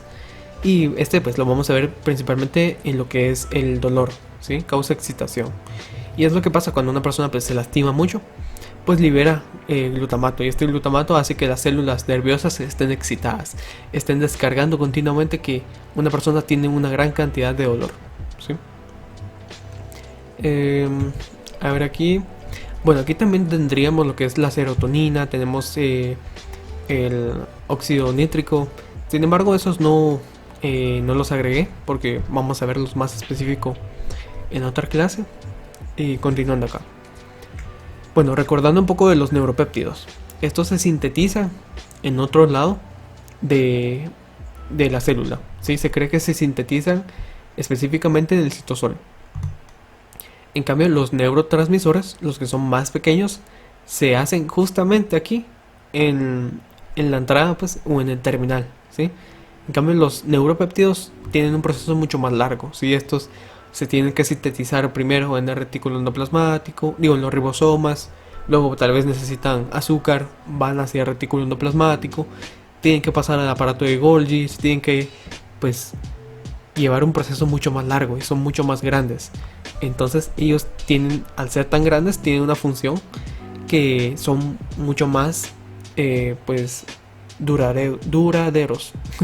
Aguantan mucho más, ¿sí? Y también estos, por lo mismo, estos tienen una función que no se pueden reutilizar, ¿sí? Porque una vez estos hayan sido eliminados, no se pueden volver a meter al cuerpo, a la neurona y volver a ser utilizados, ¿sí? Estos tienen que volver a formarse. Bueno, continuando acá, tenemos el potencial de la membrana en reposo, ¿sí? Vamos a recordar, aquí esta parte está muy resumida, realmente creo que sería un desperdicio de tiempo volver a ver todo, cada cosa así nuevamente, porque es que se produce pues el potencial del potasio, del sodio, del cloro.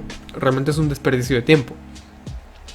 Entonces básicamente vamos a recordar que la ecuación de Goldman nos va a dar pues en conjunto la permeabilidad, la concentración, que tanto haya un ion de un lado de una membrana o del lado del otro, pues nos va a dar un potencial.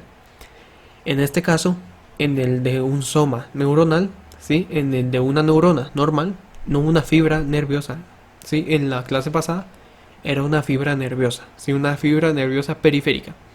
En este caso es una neurona normal, ¿sí? Esta tiene un potencial de membrana de menos 65.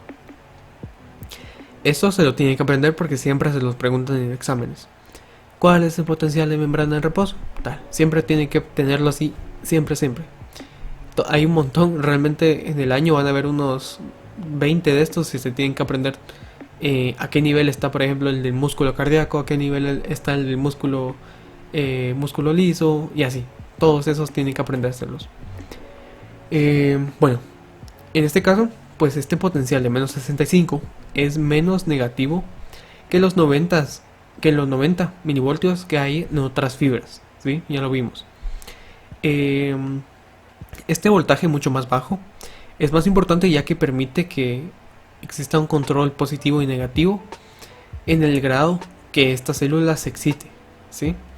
Es decir, que si desciende el voltaje hacia un nivel menos negativo, se hace más excitable. En este caso está a menos 65, pues. Pero ¿qué pasa? Si yo meto algo positivo, va a hacer que este menos 65 sea más positivo. ¿Cómo puede ser esto? Puede pasar de menos 65 a menos 60. Si lo colocamos en una recta, tenemos que el menos 65 está más lejos del 0, ¿sí? Que del 60, ¿sí? Entonces, mientras más positivo esté, pues está más cerca de excitarse. A ver, también puede ser más negativo. En el dado caso de que este menos 65 pase a menos 70, significa que está más difícil que llegue a excitarse, ¿sí? A producir una descarga. Ahora vamos a ver por qué. Bueno, recordando todo esto, ¿sí? Recordando los terminales presinápticos. En este caso, tenemos que la membrana en reposo se encuentra a menos 65, ¿sí? Ya lo vemos. Y tenemos el potencial posináptico excitador. ¿Qué es esto? Este se da por estos mismos terminales. Cada uno de estos terminales pues va a excitar a un lado de esta membrana. Y va a llevar esto a un valor menos negativo. También tenemos terminales que son inhibidores. Entonces, pero en este caso estamos viendo únicamente los que excitan, ¿sí? Los que hacen que ascienda el voltaje hacia un valor positivo o uno menos negativo, que son sinónimos, ¿sí? Entonces, si este voltaje sube lo suficiente en el sentido positivo, ¿sí? Llega primero de menos 65, menos 60, menos 55, menos 50, así va subiendo, ¿sí? Hace de que se desencadene un potencial de acción, ¿sí? Estimulando esta neurona. Entonces tenemos también que el umbral para la descarga de estas neuronas es menos 45. Este es el umbral. Entonces cualquier cosa que sea capaz de subir el potencial de un valor negativo como menos 65 hasta un valor positivo como menos 45, o sea menos negativo, va a hacer que esta neurona descargue y produzca un potencial de acción por lo mismo, por el método de retroalimentación positiva que ya vimos en la primera clase. Ahora pues tenemos generación de potencial de atracción en el segmento inicial del axón y su salida a la neurona. Tenemos el umbral de la excitación, que es lo que ya les dije, cuando llega a menos 45, este produce de que se excite la neurona y desencadena un potencial de acción. Aquí tenemos, pues, podrían ser las dendritas. Aquí tenemos el terminal sináptico. Y aquí se descarga el potencial y se lleva por medio del axón. ¿Sí? Esto produce la entrada de sodio. ¿Sí? Hay un montón de cosas que pueden producir la excitación. Ya las vimos. Ok, en este caso, es importante recordar que este potencial no empieza directamente del soma, sino que realmente empieza en el axón, ¿sí? En la parte inicial del axón. Pasa que en cada punto de la membrana está menos 65, ¿sí? En todo el soma. Pero realmente en el soma hay una menor cantidad de canales sodio dependientes de voltaje. Entonces, por eso mismo tenemos una mayor cantidad de terminales en lo que son las dendritas, porque en el soma es mucho más difícil, ¿sí? Porque está un poquito menos excitado, ¿sí? En este caso iniciamos y colocamos la excitación y provoca que se abran canales de sodio, pero especialmente en el axón. Entonces esto provoca que se despolarice aquí en el inicio y este produzca un potencial de acción con mayor facilidad. Es 7 veces más fácil producirlo justamente en el axón que producirlo aquí, ¿sí? En el soma. Vamos a ver los fenómenos eléctricos de la inhibición. Ok, ahora es básicamente lo mismo, solo que del lado inhibido. Ok, en este caso tenemos el potencial posináptico inhibidor. También tenemos terminales, ¿sí? También tenemos de estos, ¿sí? Terminales o la parte terminal de un axón de otra neurona. Pasa que aquí estos hacen que se abran canales de cloro o que se abran canales de potasio, y esto hace que se vuelva más negativo el interior por los métodos que ya vimos anteriormente.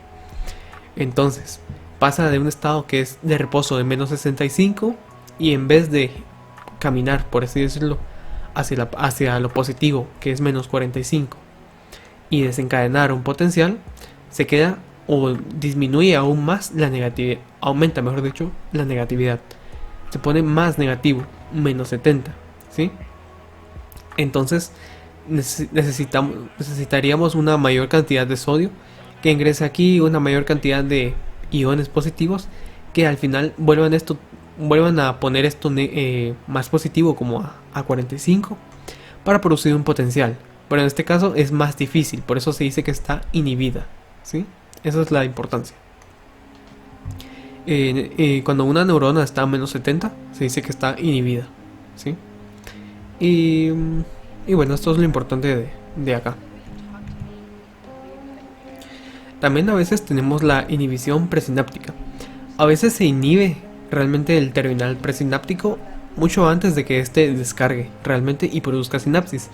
Es como que realmente evitan de que se produzca la sinapsis, incluso si esta puede ser inhibidora o excitadora.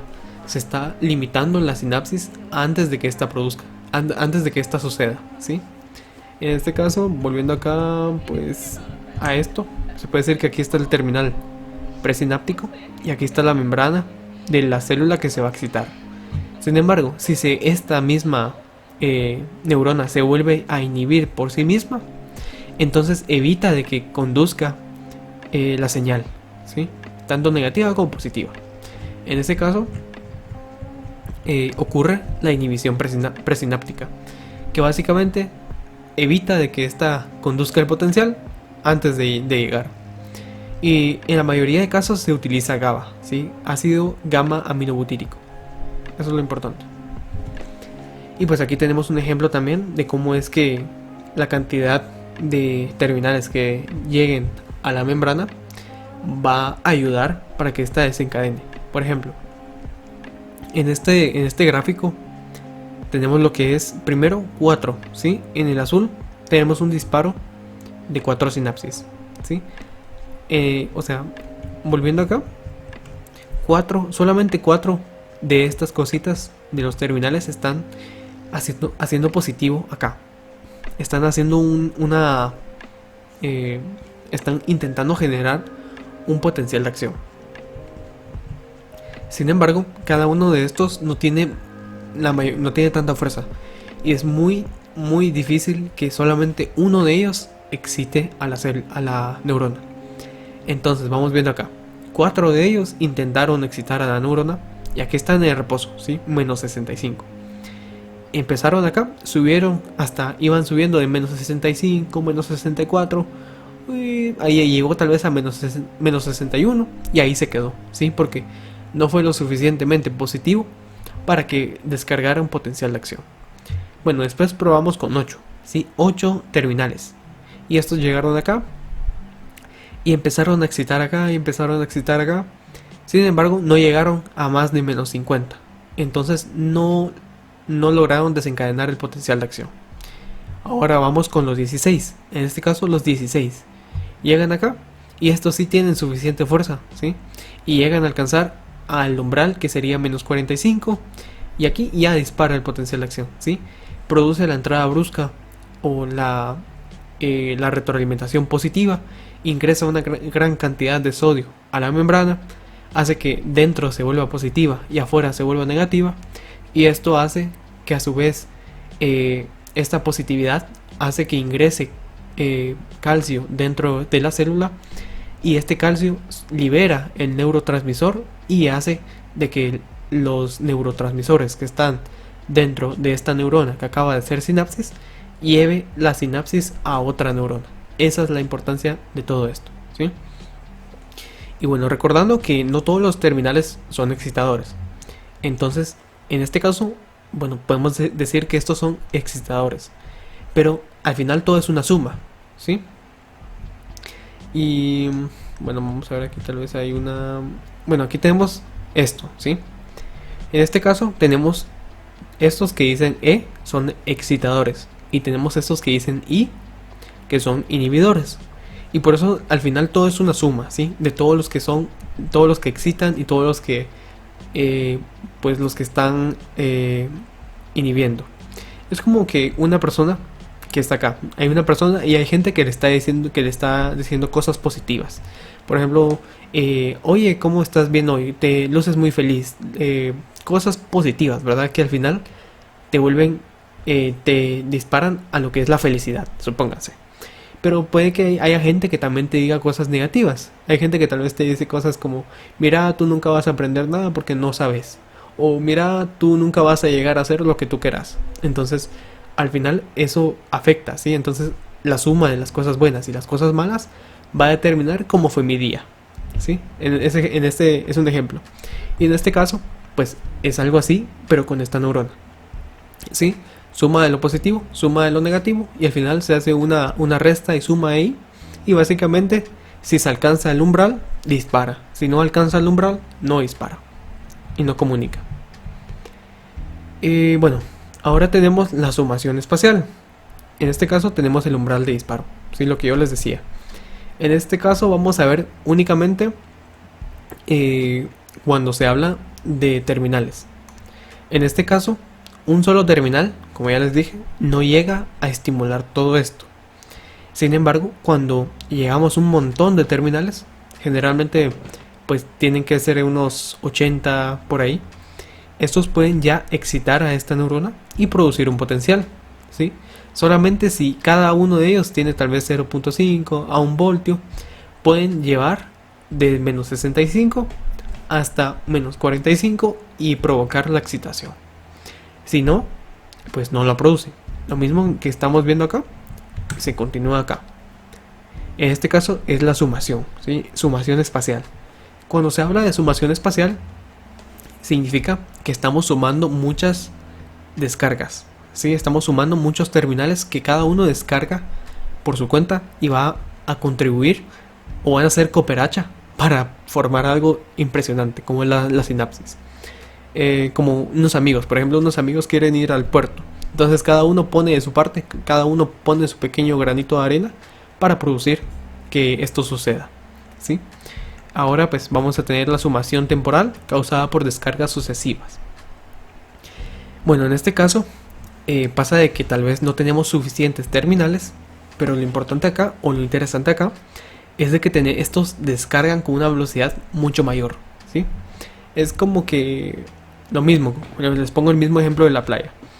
Puede que sea más fácil, por ejemplo, si las personas no tienen dinero, de que si son 20 cuates, 20 amigos, todos ellos pueden poner, supóngase, 100 quetzales y al final juntan un montón de dinero y con eso se van a la playa, supónganse.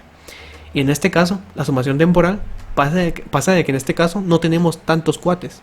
En este caso somos pocas personas, ¿sí? Aquí tenemos pocos terminales presinápticos que descargan. Sin embargo, cada uno descarga con una velocidad, ¿sí? Entonces, en este caso podría ser, por ejemplo, queremos ir a la playa.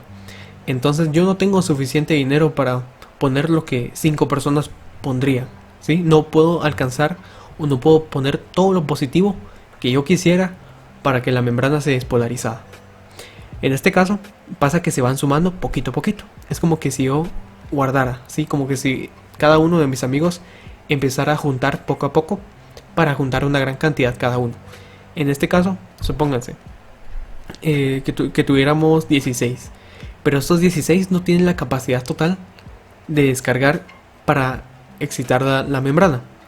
Pero ¿qué pasa? Si estos lo hacen, estos 16. Bueno, esperen, vamos a hacerlo mejor con los 4. Supónganse. Los 16 alcanzarían totalmente. Pero supónganse, tenemos los 4. Y estos 4, si lo hacemos a una velocidad lenta, no podríamos. Pero si lo hacemos a una velocidad 4 veces mayor, tenemos las mismas... Bueno, alcanzamos la misma cantidad de voltios que los 16, ¿sí? En este caso, es como si yo estuviera juntando para ir a la playa. Cada día guardo 25, ¿sí? Y ahí estoy sumando en tiempo, no en cantidad, sino en tiempo. Entonces, a la larga, en un periodo de tiempo, milisegundos, voy a tener suficiente positividad para desencadenar un potencial de acción. Esto también es importante que lo entienda porque lo vamos a ver también en músculo. Vamos a ver cómo es que se ocurre la contracción cuando es sumación temporal. Cuando sumación temporal pasa que, espacial, es cuando yo quiero cargar, supónganse, una bolsa. Entonces activo mucho más músculos porque es una bolsa pesada. Entonces tengo mayor fuerza para hacer lo que yo quiero, ¿sí? Para producir una contracción. En cambio, la sumación temporal, en el caso de las fibras musculares, sería básicamente que estas descargan o se contraen con tanta velocidad que básicamente hacen mucha fuerza entre todas, ¿sí? Entonces eso es lo mismo que pasa acá, ¿sí? No sé si me entendieron ahí o no me entendieron, pero vamos a... Cualquier cosa me dicen y vuelvo a explicar este tema, porque realmente es bonito y siento yo que es sencillo para el inicio. Y vamos a ver, ya casi terminando, la facilitación de las neuronas. A veces se dice que una neurona está facilitada, y es lo mismo que vimos con lo de la memoria, ¿sí? Cuando una secuencia de neuronas empieza a descargar con una frecuencia muy seguida, pasa que estas se facilitan. ¿Y qué es facilitación? Es cuando una neurona está mucho más cerca del umbral de lo normal, ¿sí? Esta aquí se mira muy mal. Pero supónganse que en un inicio está a menos 65, ¿sí? Lo normal. Y aquí, este es un terminal presináptico. Y este está, tal vez no alcanza a descargar, ¿sí? No alcanza a desencadenar un potencial de acción. Sin embargo, puede que este llegue y facilite la neurona, haciendo que su negatividad aquí no sea 65, sino que sea, por ejemplo, menos 60. Entonces, eso favorece a que sea más sencillo para esta neurona pues excitarse si llega a un estímulo esencial, ¿sí? Es como, bueno, un ejemplo podría ser que ustedes estén ahorrando para comprarse un teléfono. Supongan, ustedes van juntando lo que sus papás le dan. Entonces van guardando 10 quetzales al día, ¿sí? Y llega a un punto en que tienen 1000 quetzales. Entonces su papá llega y su papá les dice, mire, yo te quiero ayudar a comprar tu teléfono. ¿Cuánto tienes? Entonces tú le dices, yo tengo 1000 quetzales. Ah, bueno, cuesta 2000, yo te pongo los 2000. Entonces algo así pasa y está mucho más cerca del objetivo. En el caso, supónganse que ustedes no guardaran y sus papás dijeran, ah, bueno, yo te quiero dar 1000. Mira si te alcanza para el teléfono. No les alcanza, en este caso no alcanzaría para el objetivo. Y eso es lo que pasa con la facilitación. Una facilitación va a ser más sencilla o va a favorecer para que una neurona descargue. Si esta neurona no se encuentra facilitada, va a ser más difícil que llegue al umbral y descargue. Eso es lo que pasa. Una neurona a su vez también puede estar inhibida, ¿sí? Pues como que pongamos el mismo ejemplo del teléfono. Supónganse que ustedes están trabajando y quieren comprar el teléfono, pero ustedes le deben a, no sé, a un amigo. Entonces ustedes llegan a juntar una cantidad de dinero, pero su amigo está ahí y les cobra. Entonces al final pierden. O sea, van a tardar mucho más o va a ser mucho más difícil que ustedes lleguen a la meta si tienen ese obstáculo, ¿sí? Lo mismo sería acá.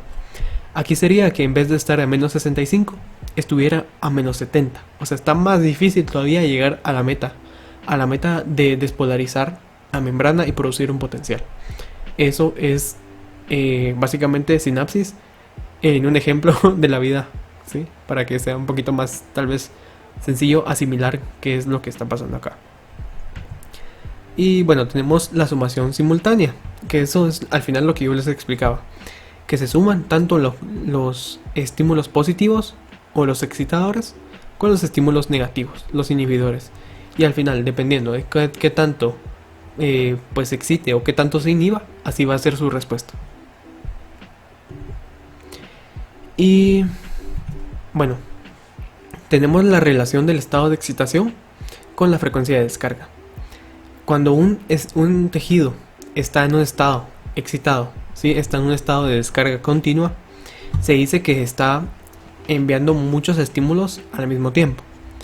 Por ejemplo, el corazón. El corazón se encuentra excitado continuamente, ¿sí? Sus fibras son capaces de llegar al umbral muy sencillo. Entonces el corazón puede latir continuamente y no se fatiga. El corazón sigue y sigue y sigue latiendo porque tiene esa capacidad de autoexcitarse. En el caso de un tejido que no llegue al umbral, se dice que este no está descargando. ¿Por qué? Porque está en un estado inhibidor, si no está mandando ninguna descarga. Y eso es lo sencillo de aquí, realmente no hay mucho que explicar acá. En el ejemplo del libro decía que la neurona tipo 1 pues está teniendo un estímulo muy, muy normal, entonces descarga con una frecuencia normal. En este caso estaría descargando a unas 500 veces por segundo, ¿sí? Tenemos una neurona número 2, que en este caso pues está mucho menos excitada, entonces descarga a una frecuencia menor, ¿sí? Porque supónganse, en cuestión de tiempo tiene que tardar mucho más en despolarizarse, en producir pues un potencial de acción para mandar una señal. Y en el caso de esta neurona número 3 está súper excitada, lo que quiere decir de que está mucho más sencillo que este se eleve y envíe un montón de potenciales para desencadenar el potencial y hacer que esto sea mucho más seguido, ¿sí? Ahora pues, finalmente llegamos a lo que es la fatiga de la transmisión sináptica. Cuando la sinapsis existen tanto las neuronas, las vías y todo, pasa de que al ser demasiada la carga, las neuronas tienden a como inhibir, ¿sí?